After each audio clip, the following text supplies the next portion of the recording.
네, 종목 카운슬러는 언제나 여러분의 고민을 받기 위해서 활짝 열려 있습니다. 먼저 전화 시청자님부터 만나볼게요. 안녕하세요. 네, 많이 반갑습니다. 네, 시청자님 목소리가 활기차신데 주말 동안에 푹 쉬셨나요? 아우, 너무 걱정이 많은데, 그렇지. 아, 또 종목 때문에. 진행을 너무 예쁘게 잘해요. 진행을 너무 예쁘게 잘해. 이게 감사합니다. 자, 네. 오늘도 종목 고민 깔끔하게 해결해 드려야 될 텐데 어떤 종목 고민이 있으세요? 한국 사이버 결제예요. 네, 매수가 비중은요? 13,500원에 60%예요. 평소에 관심 둔 종목이라서 이제 조정이 끝난 줄 알고 네. 왕창 들어갔더니 다시 내에 계속 폭락을 하는 거예요. 아, 그래서 이렇게 비중도 많이 실으셨군요. 네, 그래 현대상사를 오래 들고 있다가 하도 지루해가지고 손절하고 들어왔는데 그래가지고 걱정이 너무 많아서 한번 전문가님한테 한번 원금회복이나 될까 또 4분기 실적은 어떤가 싶어서 진단 좀 받고 싶어서요. 네, 알겠습니다. 매수가까지는 올 수 있을지 4분기 실적은 어떨지 저희가 살펴보도록 할게요. 네, 먼저 종목 정리부터 해보도록 하겠습니다. 네, 한국사이버결제입니다. 매수가는 13,500원, 비중이 60%라고 하셨는데요. 어떤 전략을 세워야 될지 궁금해하시네요. 오늘 종가 보도록 하겠습니다.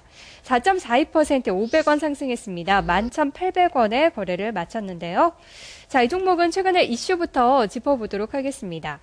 온라인 결제 인증 방식 중 하나인 안전결제 해킹 사고로 최근에 별 관련이 없는데도 불구하고 또 하락폭이 크게 나타나기도 했었는데요. 이런 이슈들 어떻게 보는 게 좋을지 이재호 전문가님께서 짚어주세요. 네, 한국 사이버 결제 보도록 하겠습니다. 최근 들어서 한국 사이버 결제뿐만이 아니라 급락 나온 종목들이 속출했습니다. 오늘은 좀 반등이 나오긴 했습니다만은 어쨌든 한국 사이버 결제 같은 경우는 온라인 결제 시장 확대 기대감으로 인해 가지고 관련된 종목들 전자결제 관련주들이 그동안 이제 많이 올라갔습니다. 그죠? KG 이니시스라든가 모빌리언스, 다날, 한국사이버결제, 이런 쪽 종목군들이, 상승으로 탔는데, 실질적으로 최근에 한국사이버결제, 이 모바일 결제 관련주뿐만이 아니라, 전체적으로 이제 게임이라든가 엔터, 바이오, 그동안에 많이 올랐던 중국 관련 섹터까지, 급락이 나오면서 이 종목도, 네, 조정이 들어왔는데, 최근 들어서 이제 신용카드 안전결제 시스템 해킹 사고가 나왔다라는 뉴스가 나오면서, 네, 최근에 하락폭이 좀 깊었죠. 어쨌든 간에, 이들 종목들의 섹터가 최근에 나온 해킹 사고로 인해서 지속적으로 하락을 가져가지는 않을 겁니다. 분명 반등은 만들어가고 할 건데, 최근에 전체적으로 코스닥 종목군들 많이 올라갔던 종목군들에 대한 매물이 지속적으로 나오고 있기 때문에 이 부분이 단기적으로 영향을 미치지 않았겠는가, 그렇게 판단을 합니다. 어쨌든 제가 봤을 때는 전체적으로 모바일 결제 시장의 시장 확대에 대한 기대감들은 앞으로 차후에도 충분히 작동을 할 수가 있을 것으로 그렇게 판단을 해요. 그래서 현재 자리에서는 급락한 상황에서 쫓아가서 추격 매도는 아닙니다만은, 그러나 지금 그동안에 이제 사이버 결제뿐만이 아니라 바카라 관련 주식들, 수개월 동안의 상승세를 보였던 종목군들이 지난 10월 달부터 최근까지 지속적으로 매물, 그리고 포트 교체 차원에서 매도 물량이 나오고 있는 그런 흐름이기 때문에 단기 흐름은 좋아 보이질 않습니다. 따라서 현재 자리는, 이슈적인 측면들이 긍정적인 얘기만 나와도 반등이 좀 제한적일 텐데, 어쨌든 간에 심리적인 악영향을 미칠 수 있는 이슈나 해킹 사고 이런 내용들이 있다라고 하면은 반등 시 비중 축소하신 이후에 재매입 시점을 천천히 다시 잡아가는 것이 맞지 않겠나, 그렇게 보고 있습니다. 네. 어쨌든 투자 심리를 좀 위축시킬 만한 그런 이슈이기 때문에 재매수 시점을 잡아보는 것도 좋겠다라고 하셨는데요. 회사의 기본적인 분석도 해보도록 하겠습니다. 일단은 정부정책 수혜 기대감으로 많이 오른 부분이 있었기 때문에 다시 밸류에이션에 맞춰서 회귀하는 것인지 이 부분도 궁금하고요. 또 시청자님께서 4분기 실적 궁금합니다라고 하셨는데요. 김석철 전문가님 살펴주세요. 네, 이 한국사이버결제, 이 회사는 이제 PG 사업이라 그래갖고 이제 전자결제 대행 서비스죠. 요거하고 이제, 온오프라인 이제 부가통신망 사업, 이제 벤 사업이죠. BAN.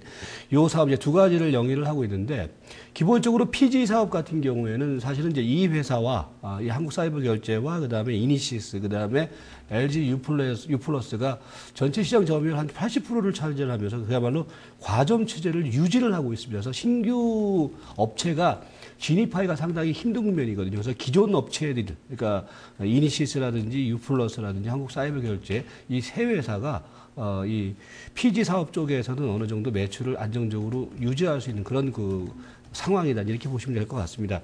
그런 가운데 이제 중요한 것은 이제 실적 부분들이 일단 그 최근에 보시면은 그 전자결제 사업이라는 부분들이 이제 새롭게 떠오르는 신성장 사업으로 이제 부각이 되면서 그동안의 실적 흐름은 좀 안정적인 성장세가 유지가 됐던 모습이었어요. 뭐 분기별 실적들을 보면은요. 그 1분기, 이제 2분기에 뭐 한 19억 정도 영업이익 기록했고요. 3분기에 한 21억 정도 영업이익. 그 다음에 이제 4분기에 이제 한 영업이익 전망치가 한 27억 정도가 나오면서 전반적으로 영업이익은 뭐 안정적인 상승세를 이어나갈 것으로 보여지고 있습니다. 근데 중요한 것은 이제 영업 성장세는 안정적으로 이어지겠지만은 요 부분들이 폭발적인 어떤 그런 성장성으로 이어질 것인가라는 부분 속에서는 아직까지는 좀 보수적인 관점이 필요하지 않느냐, 이렇게 보여지고요. 기본적으로 동사가 영위하고 있는 사업이라는 부분들이 계속해서 뭐 아시다시피 최근에 이제 무선 통신망이라든지 이런 쪽에 이제 성장성이 부각이 되는 가운데에서 동사의 경우에도 온라인 결제 시장이 이제 전체적으로 크게 확대가 되겠죠. 이 부분에 따라서 기본적으로 회사의 성장성은 여전히 유효하다, 이렇게 보시면 될 것 같습니다. 다만 이제 이 종목을 우리가 이제 그 투자를 한다는 관점 속에서 이제 생각을 해보면은 사실 이 한국사이버결제는 어떤 제품을 만드는 회사가 아니에요.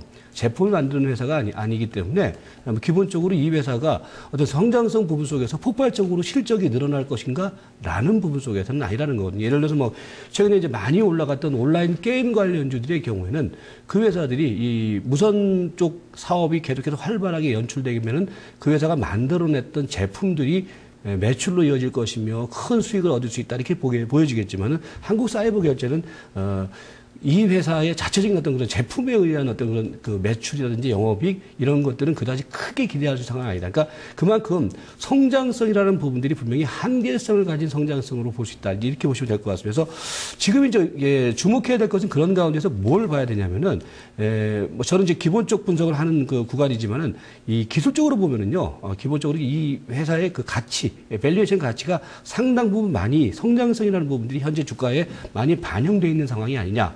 그러면서 사실은 우리 시청자분께서 많이 조정을 충분히 보였기 때문에 샀다라고 말씀하셨던 가격이 13,000원이라는 말이에요. 그런데 이 한국사이버결제가 최근에 이제 올 하반기 7월 달에 가격대가 얼마였냐면은 6,000원, 7,000원 했었거든요. 그랬던 주식을 거의 더블 이상 가격대에서 조정을 충분히 보인 것 같아서 샀다라는 말씀을 하신 거거든요.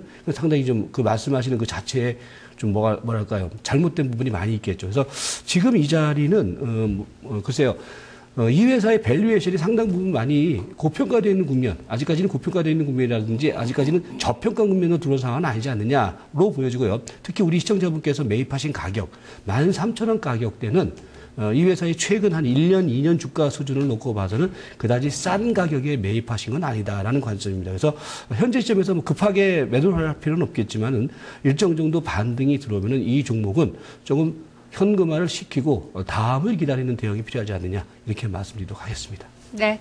밸류에이션 상으로 봤을 때는 매수가가 다소 높았다라는 부분 지적을 해주셨는데요. 차트 통해서 살펴보도록 하겠습니다. 3산형 패턴처럼 만들어졌는데 그나마 긍정적인 부분은 120일 이평선에서 오늘 밑골이 달고 또 상승 반전하면서 마감을 했습니다. 이런 부분들 어떻게 봐야 될지 오정훈 차장님께서 짚어봐 주세요. 네, 지금 앵커분께서 얘기하신 것처럼 오늘 상당히 의미 있는 반등을 했는데요. 금요일 날 121선인 1,800원 선을 일단 아래 꼬리 달고 음봉이 나왔지만 일단 거기서 지지하는 모습을 보였고요. 오늘도 상당히 뭐 코스닥이 조금 거래소에 비해서 약세를 보였는데요. 오늘 상대적으로 종가가 고가인 아래 꼬리 다는 음봉을 난 모양에서는 일단 단기적으로 121선 지지에 대한 그 가능성은 상당히 높다고 보여집니다. 하지만 지금 그 시청자분께서 지금 그 사신 13,500원 같은 경우는 매물대가 상당히 높은 편입니다. 대부분이 그쪽에서 유지가 될 거라고 생각을 하고 샀기 때문에 13,500원까지의 그 강한 돌파를 보이는 V자 반등은 좀 힘들어 보일 것 같고요. 여차해가지고 지금 기관이나 어떤 코스닥에서 급락이 나오면은 200일선까지의 하락 가능성까지 상정을 해야 되는데, 일단 지금 현재는 121선에서 강력한 지지선을 보이기 때문에 보유를 하시는 게 맞는 것 같고요. 좀 더 13,500원까지 보유하는 관점보다는 일단 그 13,000원 근처에 근접하게 되면은 상대적으로 매물이나 기존에 물렸던 어떤 물량들이 많이 나올 가능성이 크기 때문에 그 정도 선에서는 일단 단기적으로 빠져나오시는 게 좀 더 낫지 않나 싶습니다. 요 보시면 알겠지만 이 위에 나와 있는 이 두 번째 이 파트가 이제 기간의 어떤 수급을 나타내는 건데요.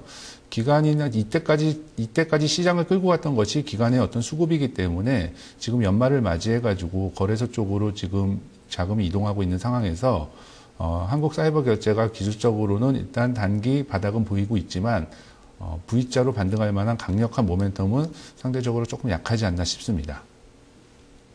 차트까지 살펴봤습니다. 급한 V자 반등은 힘들겠지만 그래도 어느 정도 지지는 확인하고 있다. 이 부분을 짚어주셨는데요. 세 분의 의견 종합해 보니까 매수가보다는 약간 낮은 가격에서 팔자라는 의견들이 나왔습니다. 시청자님 어려우신 부분 없으셨나요?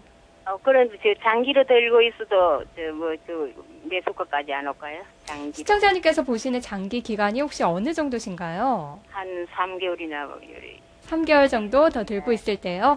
알겠습니다. 네. 재매수하는 그 금액이 얼마인지 그거 좀 알았으면 좋겠습니다. 네, 매도 후에 재매수를 한다면 어느 정도 가격대가 좋을지 그 부분 김석재 전문가님께서 아까 잠시 말씀해 주셨던 것 같은데 김석재 전문가님. 네. 네. 궁금해하시는 부분이 3개월 정도 더 들고 있으면 어떨지 그리고 재매수하면 어떨지인데요. 어떻게 보세요?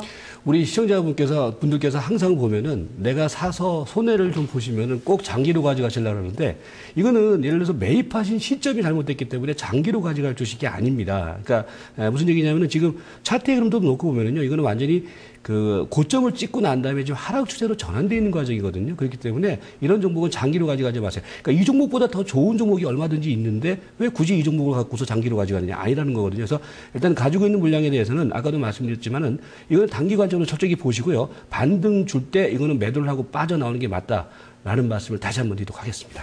네. 시청자님 좀 마음이 결심을 세우시기가 힘드시겠지만 그래도 전략 잘 세우셨으면 좋겠네요. 저희가 세 분의 목표가 손절가 화면 통해서 보여드릴게요. 네, 감사합니다.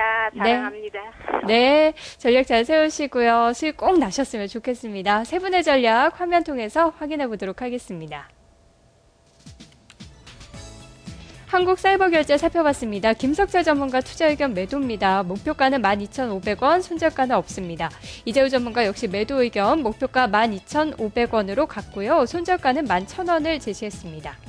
다음으로 오정훈 차장인데요. 투자 의견은 보유입니다. 목표가 13,000원, 손절가 9,800원으로 제시했습니다.